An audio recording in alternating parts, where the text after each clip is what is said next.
पूछ ले, चाहे 6 चाहे 7 पूछे, लेकिन उनके टोटल जो मार्क्स बनेंगे पार्ट बी के वो होंगे 52। तो इस तरह आपका ये इंग्लिश का पेपर क्लास 6 का कितने मार्क्स का होने वाला है, फाइनल के अंदर ये आपका पेपर 100 मार्क्स का होने वाला है। अब नेक्स्ट बात कर लेते हैं कि मैथ का जो आपका पेपर है वो क्लास 6 का फाइनल टर्म के अंदर कितने मार्क्स का आने वाला है, और उसके ए पोर्शन के अंदर कितने मार्क्स होंगे और बी पोर्शन के अंदर कितने मार्क्स होंगे। तो पहले बात हम कर रहे थे कि आपका जो ए पोर्शन वो होगा 48 मार्क्स का, जिसके अंदर आप एमसीक्यूज की बात करते हैं तो एमसीक्यूज कितने रहने वाले हैं।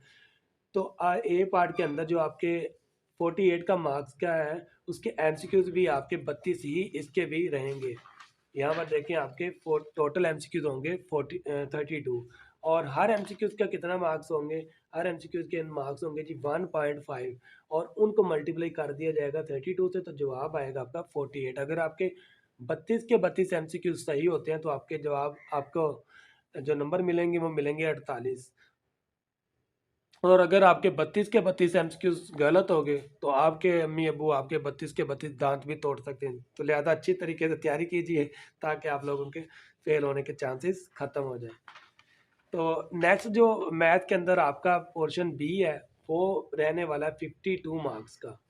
ठीक है, 52 मार्क्स के अंदर आप लोगों के 4 से 5 क्वेश्चंस होंगे, और उन हर क्वेश्चन के किसी के 10 नंबर होंगे, किसी के 12, लेकिन टोटल अगर हम उनको करेंगे तो वो आपके 52 मार्क्स के क्वेश्चन उनका यानी 52 मार्क्स उनके बनेंगे। नेक्स्ट हम बात कर लेते हैं जी साइंस, जो कि बहुत इंपॉर्टेंट पेपर है, और बच्चे इस पेपर के हवाले से तो बहुत ज़्यादा कमेंट करते रहते थे कमेंट के अंदर कि सर साइंस का पेपर जल्दी से जल्दी अपलोड करें, साइंस का पेपर। तो बच्चे साइंस के पेपर को बहुत ज़्यादा सीरियस लेते हैं, उनकी कमेंट सेक्शन से पता चलता है। तो साइंस का पेपर भी आपको नज़र आ रहा होगा यहाँ पर, फाइनल में आपका साइंस का पेपर भी 100 मार्क्स का रहने वाला, जिसके अंदर डिवीजन ऐसे होगी कि 48 नंबर के आपके एमसीक्यूज होंगे और 52 का आपका इंशाइया का पेपर होगा। ठीक है, और 48 नंबर के एमसीक्यूज के अंदर फिर आपको टोटल कितने एमसीक्यूज मिलेंगे, 32 एमसीक्यूज होंगे, और हर एमसीक्यूज का मार्क्स होंगे जी 1.5। और अगर इंशाइया की बात कर ली जाए तो इसके इंशाइया आप लोगों को पता ही है, कुछ आपके डायग्राम पिक्चर के साथ बने आते हैं, और कुछ इंशाइया के नंबर इंशाइया तो होता है क्वेश्चन एक, उसके आगे 3-4 पार्ट होते हैं। इस तरह जैसे कि ये क्वेश्चन यहाँ पर आप देखें, क्वेश्चन नंबर 1 उसके आगे 3 पार्ट है, एक 4 नंबर के, 2 जो है वो 3-3 नंबर के हैं, तो ये 10 नंबर का एक होगा। इस तरह आपको 5 क्वेश्चन आएंगे, लेकिन उनके अगर जब हम टोटल मार्क्स करेंगे वो कितने मार्क्स का बन रहे होंगे, 52 मार्क्स के।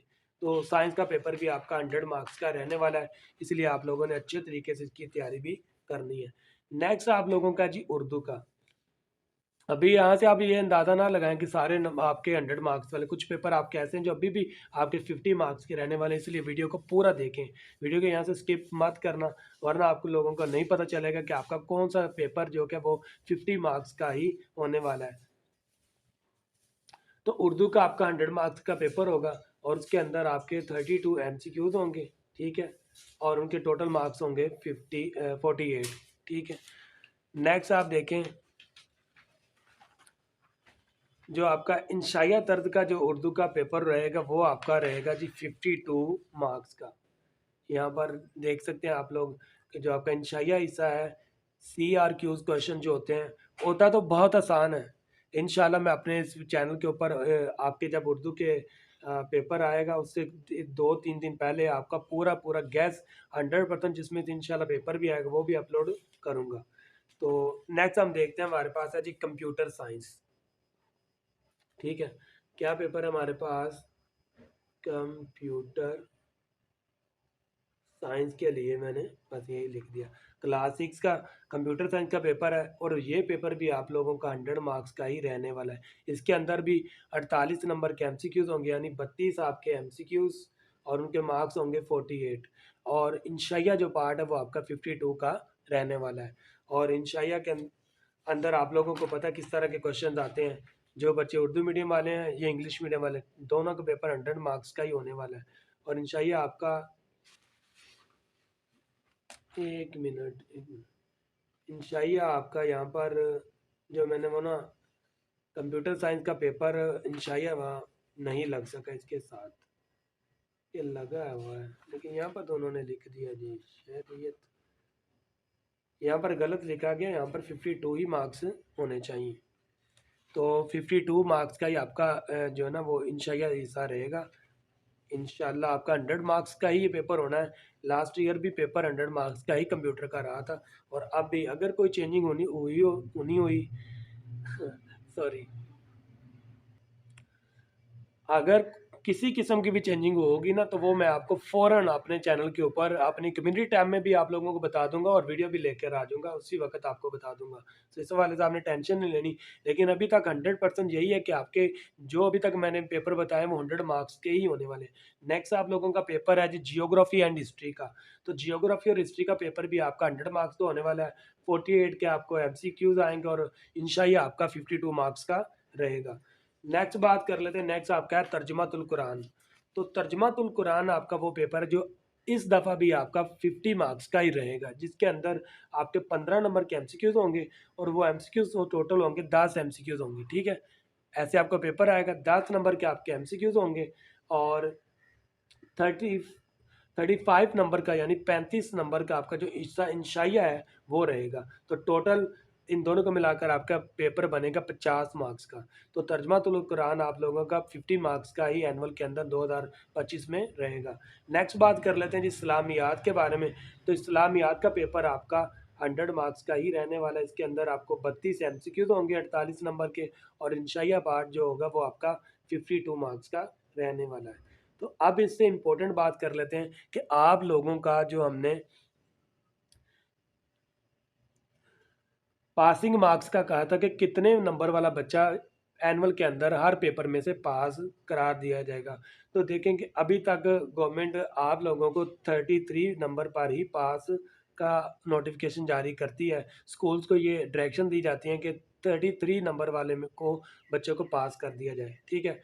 और उसके अलावा भी कुछ इंस्ट्रक्शंस बाद में भी आ जाती हैं कि अगर कोई बच्चा सिर्फ और सिर्फ 3 पेपर्स में से पास है, वो कौन से पेपर हो, साइंस, मैथ और इंग्लिश का, इन तीनों में से पास है, तो फिर भी उसको टोटल में से पास करार दिया जाता है।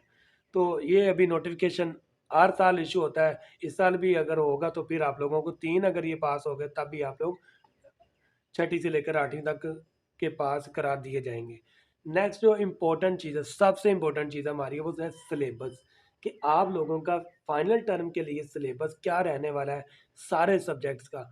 तो इसके हवाले से आप लोगों को बता दूं कि फाइनल टर्म जो क्लास 6 का है, वहाँ पर आप लोगों का जो फाइनल टर्म का सिलेबस है, चाहे वो आपका मैथ, साइंस, हिस्ट्री, जियोग्राफी हो, तो फाइनल टर्म में देखें, फाइनल टर्म के अंदर आप लोगों की कंप्लीट बुक ही होती है, ठीक है। फाइनल टर्म के अंदर यहाँ पर मैं आप लोगों को एक इंग्लिश का पेपर दिखा देता हूँ एज ए एग्जाम्पल, ठीक है, कि फाइनल टर्म के अंदर आपका सिलेबस क्या रहता है। देखिए मिड टर्म के अंदर तो कुछ ना कुछ सिलेबस बता दिया जाता है, लेकिन फाइनल टर्म के अंदर जब आपका पेपर आता है तो उसके अंदर आपका कंप्लीट सिलेबस होता है। क्लास 6 हो चाहे क्लास आपकी 5 से लेकर 8 तक कोई भी क्लास होगी, आपका फुल का फुल सिलेबस ही यानी कंप्लीट बुक, फुल बुक आपका सिलेबस होने वाला है फाइनल 2025 के लिए। तो तमाम बुक्स के लिए यही आपका रहेगा। आप लोगों ने पूरी बुक की तैयारी करनी है, और उससे बढ़कर आप लोगों ने इस चैनल को सब्सक्राइब करना है, क्योंकि इसके ऊपर आप लोगों को जब आपके फाइनल पेपर आएंगे मैं आपको 100% वाले गैस वाली वीडियोस बना के सेंड करूंगा। जिस तरह पीछे भी मिड टर्म के अंदर बच्चों ने चैनल से काफ़ी ज़्यादा हेल्प ली, और काफ़ी अच्छे अच्छे कमेंट्स भी किए के साथ थैंक यू, आपकी वजह से मैंने पहली पोजीशन ली है। तो इंशाल्लाह इस दफ़ा भी आप लोगों की इस तरह हेल्प करूँगा।